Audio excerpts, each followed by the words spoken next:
हिंदी खबर देख रहे हैं आप और मैं हूं आपके साथ श्रेया दीक्षित। बुलेटिन की शुरुआत करेंगे बड़ी खबर के साथ, जहां उत्तरकाशी से इस वक्त की बड़ी जानकारी सामने आ रही है। सीएम धामी ने हवाई निरीक्षण किया। बीजेपी प्रदेश अध्यक्ष महेंद्र भट्ट भी इस दौरान मौजूद रहे उनके साथ। आपको बता दें कि अतिवृष्टि प्रभावित क्षेत्रों का हवाई निरीक्षण किया। आपदा की स्थिति का सीएम ने खुद जायजा लिया। सरकार हर प्रभावित नागरिक के साथ खड़ी हुई है, मुख्यमंत्री की ओर से बयान भी आया। तो ये बड़ी जानकारी उत्तराखंड से सामने आ रही है। आपको बता दें कि लगातार मानसून की वजह से पूरे उत्तराखंड में भूस्खलन की तस्वीरें सामने आ रही है और ऐसी ही जो प्रभावित क्षेत्र है वहां पर आज मुख्यमंत्री ने हवाई निरीक्षण किया और उनके साथ प्रदेश अध्यक्ष महेंद्र भट्ट भी मौजूद रहे। ज्यादा जानकारी के साथ हमारे सहयोगी दीपिका भंडारी हमारे साथ देहरादून से जुड़ी हुई हैं। दीपिका, क्या कुछ अपडेट है, क्योंकि अब मुख्यमंत्री भी जो प्रभावित क्षेत्र है उनका जायजा ले रहे हैं और आज उनके साथ महेंद्र भट्ट की भी उपस्थिति रही। जी बिल्कुल, देखिए 28 जून को जो है उत्तराखंड उत्तरकाशी के सिलाई बैंड के पास बादल फटता है, जिसमें 20 लोगों को तो सुरक्षित निकाल लिया जाता है, लेकिन 9 लोग जो है वो लापता हो जाते हैं, जिसमें 2 लोगों की जो डेड बॉडी है वो 18 किलोमीटर दूर मिलती है। वहीं अभी भी 7 लोग लापता हैं और अभी भी जो वो मार्ग है औजरी के साथ स्याना चट्टी और सिलाई बैंड का जो मार्ग है वो अभी भी नहीं खुल पाया है। 1 हफ्ता हो गया है, वो बंद है। ऐसे में जो यात्री हैं, तमाम जो श्रद्धालु हैं जो यमुनोत्री धाम दर्शन के लिए जा रहे हैं, उनको काफ़ी परेशानी हो रही है। लगातार सीएम धामी की ओर से फोन पर उनको निर्देश दिए जा रहे हैं कि रास्ते को जल्द से जल्द बनाया जाए और इसके लिए एक स्थायी पुल जो है उसका निर्माण भी किया जा रहा है स्याना चट्टी के पास, ताकि जो श्रद्धालु यमुनोत्री धाम के लिए दर्शन के लिए जाएंगे उनको दिक्कत ना हो। ऐसे में सीएम धामी खुद जो है आज हवाई उसके जरिए उन्होंने निरीक्षण किया है और तमाम जो वहाँ इलाके हैं जहाँ पर बादल फटने के कारण जो रास्ते हैं वो बाधित हुए हैं, कहाँ पर जो लोग हैं, बसें हैं जहाँ पर खतरा है, उनको किस तरीके से वहाँ से हटाना है, सुरक्षित स्थान पर पहुंचाना है, इसी को लेकर के आज सीएम धामी ने हवाई निरीक्षण किया है और जो अधिकारी हैं उनको जरूरी दिशा निर्देश भी दिए हैं। इसी के साथ जैसे कि अभी बारिश जो है लगातार पहाड़ों में हो रही है और जो आपदा से प्रभावित लोग हैं उनकी जो तुरंत मदद है, हर संभव मदद करने का जो निर्देश है वो भी सीएम धामी ने दिया है। ऐसे में हम कह सकते हैं कि जो प्रदेश के मुखिया हैं वो खुद हवाई निरीक्षण करने के लिए पहुंचे हैं, क्योंकि देखिए पहाड़ों में काफी चुनौतियां होती है। ऐसे में एक प्रदेश का मुखिया अगर खुद निकलता है, चाहे वो स्थलीय निरीक्षण की बात करे, चाहे वो हवाई निरीक्षण की बात करे, तो सीएम धामी दोनों ही जगह जाते हैं और उन्होंने आपदा जो विभाग है उनको भी निर्देश दिए हैं, पुलिस विभाग को भी निर्देश दिए हैं कि जो लापता लोग हैं उनकी तलाश की जाए, उनके परिजनों को सूचित की जाए और जो मार्ग टूटा है पीडब्ल्यूडी विभाग को निर्देश दिए हैं कि जल्द से जल्द उस मार्ग को बनाया जाए और एक अस्थायी पुल का निर्माण जो है वो किया जाए, ताकि लोगों को परेशानी ना हो। और साथ ही जो गाँव के लोग हैं जहाँ पर बाढ़ के पानी के कारण या बादल फटने के कारण या अधिक बरसात के कारण उनको दिक्कतें हो रही है आवाजाही में या राशन पानी लाने में, उनको जो है राशन पहुँचाया जाए घर तक, ताकि उनका जीवन यापन अच्छे से चल सके। तो हम कह सकते हैं कि एक मुखिया का जो फर्ज होता है उन्होंने आज वो निभाया है। बिल्कुल दीपिका, देखिए 4 धाम यात्रा वहां पर चल रही है, तो ऐसे में और जरूरी हो जाता है कि चाहे वो प्रदेश का मुखिया हो या फिर प्रशासन हो, सबकी जिम्मेदारी बन जाती है कि जो जगह है उनको सुरक्षित रखा जाए, लोगों को सुरक्षित रखा जाए, किसी तरीके का लोगों पर कोई खतरा ना हो। ऐसे में जो वहां पर लोग पहुंच रहे हैं उनके लिए क्या कुछ अपडेट सरकार की तरफ से, प्रशासन की तरफ से उनको दी जा रही है? जी बिल्कुल, देखिए यमुनोत्री जो हाईवे है सिलाई बैंड के पास वो बाधित हो गया है। ऐसे में वो मेन रास्ता था यमुनोत्री धाम जाने का। ऐसे में जो लोग यात्रा के लिए यमुनोत्री धाम के लिए निकल रहे हैं उनको रोका जा रहा है या फिर जो गाड़ियाँ उस पार से आ रही है, यानी कि जो सड़क टूटी हुई है उस पार से, वहाँ पर जो है यात्रियों को सुरक्षित पहुँचाया जा रहा है और वहाँ से जो टैक्सियाँ वापस जो यात्रियों को छोड़ रही है उनको इधर जो है दूसरी बस के जरिए उनकी मंजिल तक पहुँचाया जा रहा है और जो उस पार जो लोग हैं उनको उधर से ही जो टैक्सी बसेस हैं उसके जरिए 4 धाम यात्रा जो है वहाँ पर भेजा जा रहा है। लेकिन फिर भी पुलिस प्रशासन के द्वारा लगातार अपील की जा रही है लोगों से कि वो अभी 4 धाम यमुनोत्री धाम जो है उसकी यात्रा को स्थगित कर दें, क्योंकि कई लोग ऐसे हैं जो अभी तक फंसे हुए थे वहाँ, वो होटलों में रह रहे हैं, होटलों में जो बुकिंग है वो फुल हो गई है। ऐसे में प्रशासन के द्वारा ये अपील भी की जा रही है कि जो लोग यमुनोत्री धाम आ रहे हैं फिलहाल वो ना आए और बारिश के अलर्ट को देखते हुए तो बिल्कुल भी ना आए, यात्रा जो है वो सुरक्षित रूप से करें। और अगर बात करें हम बसों की जरिए जिस तरीके से पहुँचाया जा रहा है, तो जो सड़क टूटी है उस पार वहाँ के लोगों को उस पार से उसी जो टैक्सी है वहाँ से पहुँचाया जा रहा है और सुरक्षित जो है टूटा हुआ रास्ता साइड से निकाल के लोगों को इधर जो है इधर से बसों के जरिए वापस लौटाया जा रहा है। तो लेकिन मुझे लगता है कि जो शासन प्रशासन अपील कर रहा है लोगों से कि अभी यमुनोत्री धाम जो दर्शन है वो ना करें, तो उनको माननी चाहिए ये बात, क्योंकि बरसात लगातार हो रही है, ऐसे में कोई अनहोनी ना हो और लोग जो है सुरक्षित रहे। तो ये अपील जो है उनको समझनी चाहिए, क्योंकि मौसम विभाग का अभी भी अलर्ट जारी है। जी बिल्कुल दीपिका, तमाम जानकारी के साथ जुड़ने के लिए आपका बहुत बहुत शुक्रिया। आगे बढ़ते हैं। मुख्यमंत्री पुष्कर सिंह धामी रविवार बुधवार को कॉर्बेट टाइगर रिजर्व पहुंचे, जहां उन्होंने फलदार पौधों का रोपण किया। इससे पहले मुख्यमंत्री ने ढेला और तराई पश्चिमी वन प्रभाग के फोटोजोर का भी भ्रमण किया। यहां मीडिया से बातचीत करते हुए सीएम धामी ने कहा कि वन और वन्यजीव हमारी अमूल्य धरोहर है, इन्हें संरक्षित करना हमारा कर्तव्य है। सीएम ने कहा कि ये पर्यटन की रीढ़ है और इससे बड़े पैमाने पर रोजगार भी सृजित हो रहा है। मुख्यमंत्री ने कहा कि प्रदेश के सभी 40 डिवीजनों में फलदार पौधों का रोपण किया जाएगा, जिससे मानव वन्यजीव संघर्ष को कम किया जा सके। जो हमारा कॉर्बेट रिजर्व है, ये अपने आप में विश्व विख्यात स्थान है और बड़ी संख्या में यहाँ वाइल्ड लाइफ है और उनका संरक्षण भी होना चाहिए, संवर्धन भी होना चाहिए, क्योंकि इसके कारण से हमारे राज्य में बहुत बड़ा पर्यटन आता है, बहुत बड़ा रोजगार चलता है। इसके लिए हमने एक इकोसिस्टम यहाँ बना रहे और ह्यूमन वाइल्ड लाइफ जो कॉन्फ्लिक्ट है, उसके कारण से मानव वन्यजीव संघर्ष अक्सर हम लोगों के लिए बड़ी चुनौती होता है। तो आज हमने ये प्रयास किया है कि जो राज्य के अंदर 40 डिवीजन है हमारे फॉरेस्ट विभाग के 40 डिवीजन, उन 40 के 40 डिवीजनों में हम फलदार पेड़ लगाएंगे। जैसे एक पेड़ माँ के नाम हमारे प्रधानमंत्री जी का जो आह्वान है पूरे देश के लिए, मैंने भी अपनी माँ के नाम से यहाँ भी एक पेड़ लगाया है और इन पेड़ों में हम फलदार पेड़ लगा रहे हैं। आगे बढ़ते हैं। 14वें बौद्ध धर्मगुरु दलाई लामा के 90वें जन्मदिन के मौके पर आयोजित कार्यक्रम में सीएम पुष्कर सिंह धामी ने शिरकत की। इस मौके पर सीएम ने केक काटकर सभी लोगों को बधाई दी। कार्यक्रम में मुख्यमंत्री ने बड़ी घोषणा करते हुए कहा कि बुद्धा टेम्पल तक पहुंचने वाली सकरी सड़क का चौड़ीकरण भी किया जाएगा, जिसकी मांग तिब्बती लोग काफी लंबे समय से कर रहे थे। तो वहीं सड़क का कुछ हिस्सा ऐसा भी है जो वन विभाग के अधीन है, जिसके लिए एनओसी लेकर उस सड़क को भी चौड़ा किया जाएगा। स्थानीय विधायक विनोद चमोली ने ये जानकारी दी। लामा जी का 90वां जन्मदिन है और पूरे देश और दुनिया के अंदर बड़े हर्षोल्लास से मनाया जा रहा है। उनकी दीर्घायु की कामना लोगों ने की है। उसी कार्यक्रम के निमित्त हम सब लोग यहाँ पर आए थे। तो क्योंकि मेरा क्षेत्र है, मेरे क्षेत्र में ये इनका बुद्धा टेम्पल पड़ता है, जो अपने आप में एक तीर्थ स्थल है, दर्शनीय स्थल है। और आपको ध्यान में होगा जब हमारे यहाँ इन्वेस्टर समिट चला था तो बाकायदा लोग उसको देखने भी आए थे और लोग आते रहते हैं।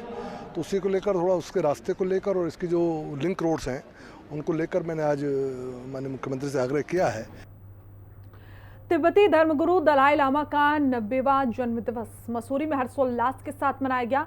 इस अवसर पर स्थानीय तिब्बती समुदाय ने एक भव्य कार्यक्रम का आयोजन भी किया, जिसमें सांस्कृतिक प्रस्तुतियां दी गई, केक काटा गया और पर्यावरण संरक्षण के प्रति संकल्प लिया गया। कार्यक्रम की शुरुआत दलाई लामा के जीवन परिचय और उनके विश्व शांति और अहिंसा के संदेश को साझा करते हुए हुई। वक्ताओं ने निर्वासन के बाद भारत में उनके योगदान और वैश्विक स्तर पर उनके आध्यात्मिक नेतृत्व की सराहना की।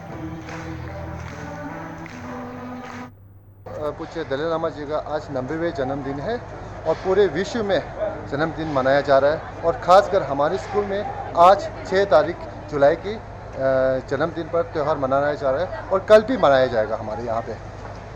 इसमें सबसे पहले हम लोग सुबह 7:30 बजे वहाँ दलाई हिल में पूजा किया। उसके बाद 9 बजे से यहाँ पे एकेडमी का असिस्टेंट जनरल सेक्रेटरी यहाँ पे बता रहे चीफ गेस्ट में, और यहाँ पे हमारे नाच गाना केक कटाई सब हो रहा है यहाँ। और उनका जन्म हुआ है तिब्बत में हुआ है। इसके बाद थोड़ा प्रॉब्लम हो कि हमने चीनी लोग ने कब्जा करके, इस लोगों ने 16 इयर्स को उनने क्या बोलते हैं हमारा ये गवर्नमेंट का ये इंडिया में बनाया है। और उसके बाद हमारा क्या बोलते हैं सब कुछ उनका हाथ में उनने क्या बोलते क्रिएट किया है, हमारा एग्जाम गवर्नमेंट और सब है ना। मुख्यमंत्री पुष्कर सिंह धामी ने सरकारी योजनाओं का गलत तरीके से लाभ उठाने के मामले में कड़ा रुख अपनाया। इस मामले में मुख्यमंत्री के निर्देश पर कोतवाली नगर और थाना राजपुर में 2 अलग-अलग मुकदमे दर्ज किए गए। संबंधित अधिकारियों से कहा गया कि ऐसे अपात्र लोगों को कतई बख्शा नहीं जाएगा और उनके खिलाफ कड़ी से कड़ी कार्रवाई अमल में लाई जाएगी। इस पर भाजपा विधायक विनोद चमोली ने साफ कहा कि दोषियों को बख्शा किसी भी कीमत पर नहीं जाएगा। विधायक ने कहा कि कानून तोड़ने वालों के खिलाफ सख्त कार्रवाई होगी और उनको जेल भेजा जाएगा। देखिए, मेरा बड़ा स्पष्ट मानना है, अपराध है तो कानूनी कार्रवाई होनी चाहिए। जितना अपराध उतनी सजा, बक्सा किसी को नहीं जाना चाहिए। अगर कोई कानून से तर जाता है तो कानून को अपना काम करना चाहिए, वो चाहे किसी भी स्तर का व्यक्ति हो, किसी का भी व्यक्ति हो, वो मेरे लिए मैटर नहीं करता है। कानून अपना काम करे और जो लोग गलत कर रहे हैं उनको शिक्षकों के पीछे डालें। आगे बढ़ते हैं, जहां देहरादून में डॉक्टर श्यामा प्रसाद मुखर्जी की जयंती पर कार्यक्रम का आयोजन किया गया। कार्यक्रम में बीजेपी के प्रदेश अध्यक्ष महेंद्र भट्ट ने कहा कि डॉक्टर श्यामा प्रसाद मुखर्जी हमारे आदर्श रहे हैं और देश की एकता में उनका बहुत बड़ा योगदान रहा। इस मौके पर कैबिनेट मंत्री गणेश जोशी ने कहा कि डॉक्टर श्यामा प्रसाद मुखर्जी अखंड भारत के लिए कश्मीर को देश की मुख्यधारा से लाना चाहते थे। उन्होंने एक निशान, एक विधान और एक प्रधान का मत रखा था। उन्हीं के पद चिन्हों पर चलते हुए केंद्र सरकार ने जम्मू कश्मीर से धारा 370 हटाकर एक देश, एक निशान, एक विधान के सिद्धांत को साकार किया। डॉक्टर श्यामा प्रसाद मुखर्जी की 124वीं जयंती है। उनका लगाया पौधा जो 1951 में भारतीय जनता पार्टी की स्थापना, जनसंघ की स्थापना हुई थी, आज विशाल स्वरूप धारण कर चुका है। और उन्हीं के बताए हुए मार्ग सिद्धांतों पर चलकर आज लगातार तीसरी बार केंद्र में हमारी सरकार है, कई प्रदेशों में हमारी सरकार है और आज उनकी जयंती को हम दूसरी विधानसभा में धूमधाम से मना रहे हैं। इस अवसर पर हमारे प्रदेश के अध्यक्ष महेंद्र भट्ट जी, जो लगातार दूसरी बार इस प्रदेश के अध्यक्ष बने हैं, राज्यसभा के सदस्य भी हैं। भारतीय जनता पार्टी के प्रेरणा स्रोत डॉक्टर मुखर्जी जी की आज जन्म जयंती है। देश की एकता, अखंडता के लिए उनके बलिदान को देश कभी भूल नहीं सकता है। आने वाली पीढ़ी में उनके विचारों को हम प्रत्येक युवा पीढ़ी तक पहुंचाने में कामयाब हों, सफल हों, इस भाव के साथ भारतीय जनता पार्टी हर वर्ष उनकी जयंती कार्यक्रम हो या 21 जून को उनका जो महानिर्वाण दिवस है उसको मनाने का विषय हो, अब इसको मनाते हैं। हम जानते हैं कि आज भारतीय जनता पार्टी कार्यकर्ता मातृभूमि की रक्षा के लिए, मातृभूमि के श्रद्धा के भाव के साथ खड़ा है, उसमें डॉक्टर साहब का बहुत बड़ा योगदान है। देहरादून में संस्कृत साहित्य एवं कला परिषद ने श्यामा प्रसाद मुखर्जी की जयंती पर संगोष्ठी और हरेला के महापर्व को लेकर एक पेड़ मां के नाम का आयोजन किया। इस अवसर पर बीजेपी के कई वरिष्ठ नेता और उत्तराखंड के कई गणमान्य लोग मौजूद रहे। वहीं परिषद के उपाध्यक्ष मधु भट्ट ने कहा कि श्यामा प्रसाद मुखर्जी के जन्म दिवस पर फलदार पौधों का वितरण किया जाएगा।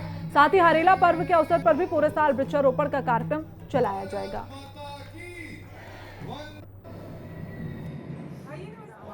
लोक पर्व है उत्तराखंड का, उसका हरेला महोत्सव हम लोग मना रहे हैं और इसमें फलदार पौधों का वितरण किया जाएगा।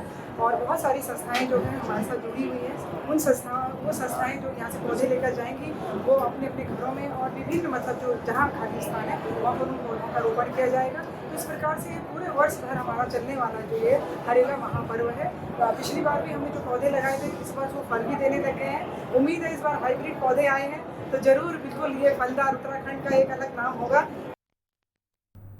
उत्तराखंड में पंचायत चुनाव का नामांकन होने के बाद प्रत्याशियों ने जनसंपर्क शुरू कर दिया। वहीं टिहरी में जिला पंचायत अध्यक्ष पद पर अखोड़ी जिला पंचायत से सोना सजवान चाह, गडोलिया सीट से कंचन गुनसोला, इशिता सजवान कोट जिला पंचायत क्षेत्र से और नीलम बिस्ट दला आरागढ़ जिला पंचायत क्षेत्र से मैदान में उतरी। वहीं जिला पंचायत अध्यक्ष पदक पर इन चारों के साथ ही कांग्रेस की निगाहें भी लगी रही। हालांकि कांग्रेस ने अभी तक जिला पंचायत अध्यक्ष को लेकर अपनी स्थिति साफ नहीं की है। सबसे पहले तो धन्यवाद करना चाहूँगी अपनी पूरी भाजपा के वरिष्ठ जनों का, जिन्होंने मुझ पर विश्वास जताया। और मैं अपने स्वर्गीय रतन सिंह गुनसोला जी की बहू हूँ और चाह गडोलिया वार्ड नंबर 21 से मैंने दावेदारी की है और मैं प्रत्याशी हूँ भाजपा से।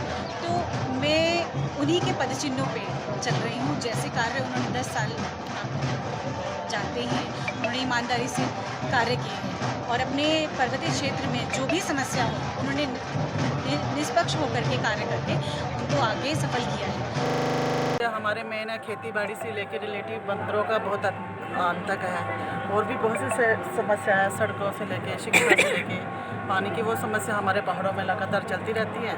बहुत से जनप्रतिनिधि उसका समस्या का हल करते भी हैं, पर वो समस्या हमेशा बनी रहती है। सबका हमारा यही प्रयास रहता है कि हम इन समस्याओं का समाधान करते रहें। प्रधानगण हार्दिक शुभकामनाएं और बधाई देना चाहती हूँ और मैं आज अपना नामांकन कर चुकी हूँ। पार्टी का संगठन का मैं बहुत बहुत धन्यवाद देना चाहती हूँ, अपनी प्रदेश के यशस्वी मुख्यमंत्री जी का, अपने प्रदेश अध्यक्ष जी का भी और साथ अपने जिलाध्यक्ष जी का भी बहुत बहुत धन्यवाद देना चाहती हूँ, जिन्होंने मुझे विश्वास दिलाकर तीसरी बार जिला पंचायत सदस्य के लिए नाम घोषित किया और मैं अपने 10 साल के कार्य को लेकर जनता के बीच जा रही हूँ। जो मैंने 10 साल के कार्य किए हैं उनके लेकर जनता का विश्वास है। आगे बढ़ेंगे जहां पर्यटन सलाहकार समिति के उपाध्यक्ष ओम प्रकाश जगत अग्नि ने देहरादून में वन विभाग के अधिकारियों के साथ बैठक में इको टूरिज्म की सद्भावनाओं और योजनाओं पर चर्चा की गई। तो वहीं ओम प्रकाश ने कहा कि मुख्यमंत्री के नेतृत्व में इको टूरिज्म के विकास को लेकर बजट की कोई भी कमी नहीं आने दी जाएगी। साथ ही बैठक के दौरान उन्होंने डोईवाला टोल प्लाजा क्षेत्र की गंदगी पर भी नाराजगी जताई। कहा कि FIR दर्ज कराने की बात भी इस गंदगी पर उन्होंने कही।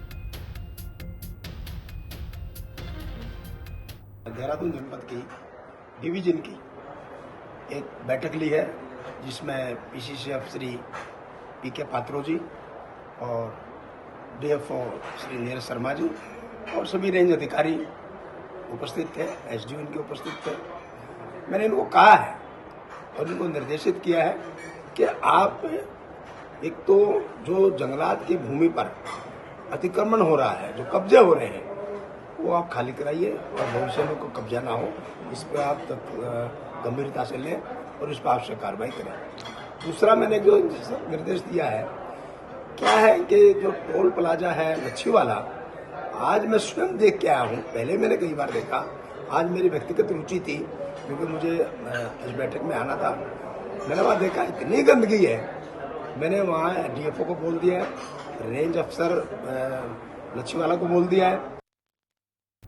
अगली खबर लश्कर से है, जहां गन्ना विकास समिति के चेयरमैन पद पर चुनाव शांतिपूर्ण ढंग से संपन्न हो गए हैं। यहां भाजपा प्रत्याशी अनुराग चौधरी को निर्विरोध चेयरमैन चुन लिया गया। चुनाव अधिकारी पुष्कर सिंह पोखरिया ने बताया कि चेयरमैन पद के लिए अनुराग चौधरी का एकमात्र नामांकन रह जाने के चलते उन्हें निर्विरोध चेयरमैन घोषित कर दिया गया।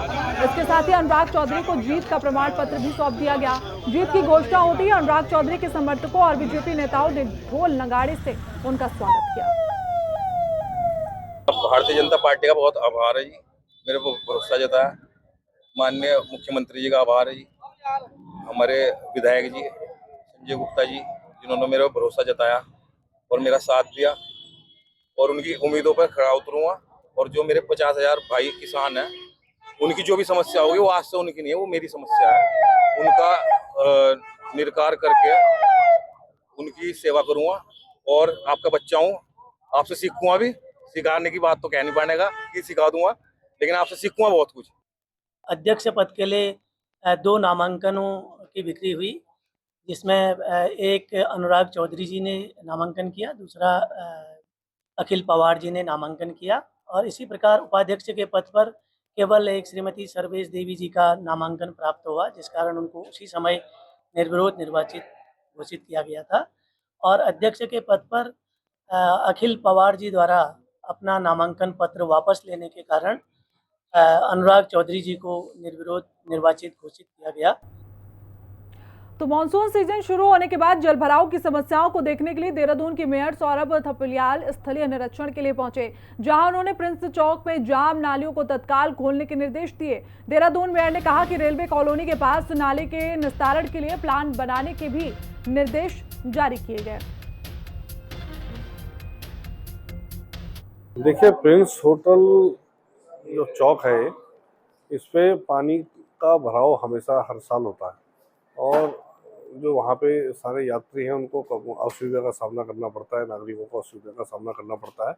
इसके मद्देनजर हमने पहले भी वहाँ पे देखा था उस जगह पे, और कैसे फिर हमने कहा इसे अगर हम निगम स्तर पर ही इसका कोई निस्तारण कर सकते हैं तो इसके लिए हम लोग गए थे, सिंचाई विभाग के अधिकारियों को साथ लेके गए थे।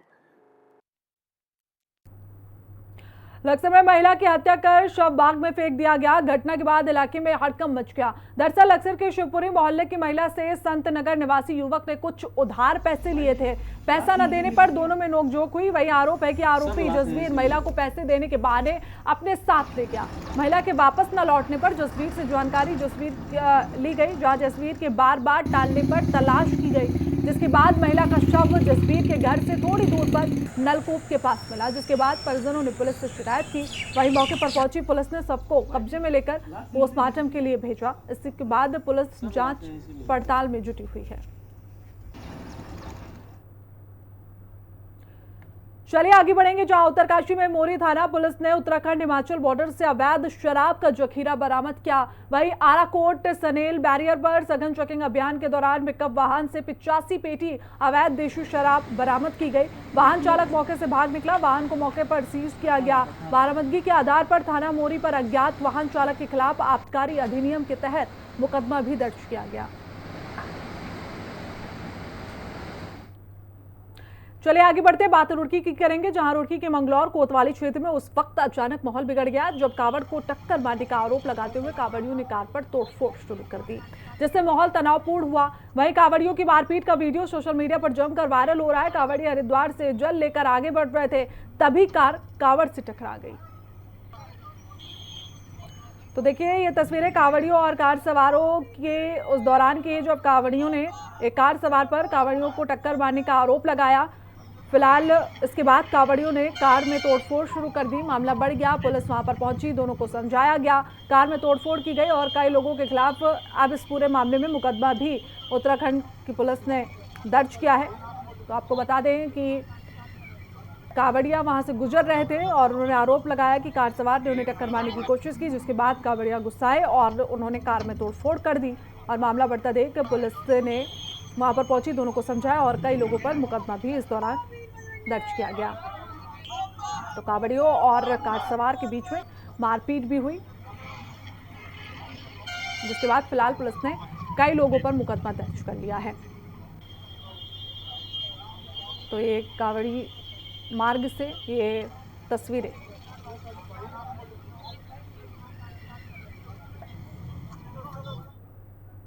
तो देखिए 3 जिला कार्यालय को उद्घाटन करने मुख्यमंत्री नायब सिंह सैनी पहुंचे हैं। क्या कुछ वो कह रहे हैं, सुनिए। आदरणीय नड्डा जी का स्वागत करिए। हमारी दिल्ली की बहुत ही लोकप्रिय मुख्यमंत्री, जिन्होंने दिल्ली में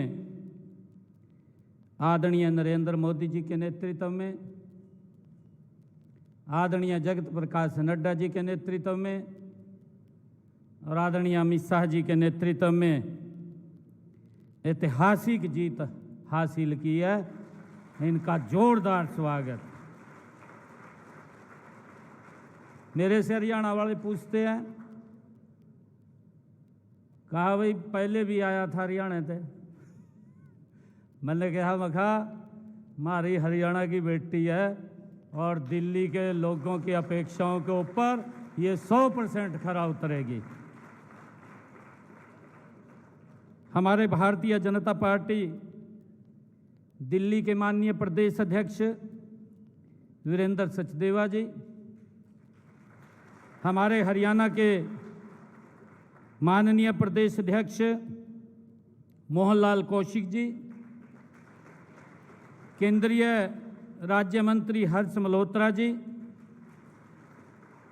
हमारी भारतीय जनता पार्टी की राष्ट्रीय मंत्री श्रीमती अलका गुर्जर जी,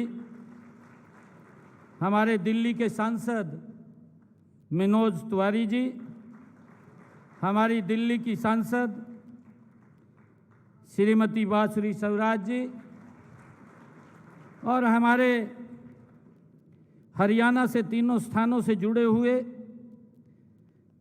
झज्जर से हमारे प्रदेश के प्रभारी सतीश पूनिया जी, राष्ट्रीय सचिव ओम प्रकाश धनखड़ जी, हरियाणा सरकार के कैबिनेट मंत्री श्याम सिंह राणा जी और हमारे विकास वाल्मीकि जी जिला के अध्यक्ष, सिरसा से हमारे कैबिनेट मंत्री कृष्णलाल पंवार जी, हमारे संगठन के महामंत्री भनिंदर नाथ शर्मा जी, जिला के हमारे माननीय अध्यक्ष यतेंद्र सिंह एडवोकेट जी और हमारे कुरुक्षेत्र से जुड़े हुए हरियाणा सरकार के कैबिनेट मंत्री महिपाल डांडा जी, प्रदेश की महामंत्री डॉक्टर अर्चना गुप्ता जी और हमारे जिला के माननीय अध्यक्ष तेजेंद्र गोल्डी जी और उपस्थित आज इस दिल्ली के हमारे केंद्रीय कार्यालय से 6 कार्यालयों का आज उद्घाटन हो रहा है।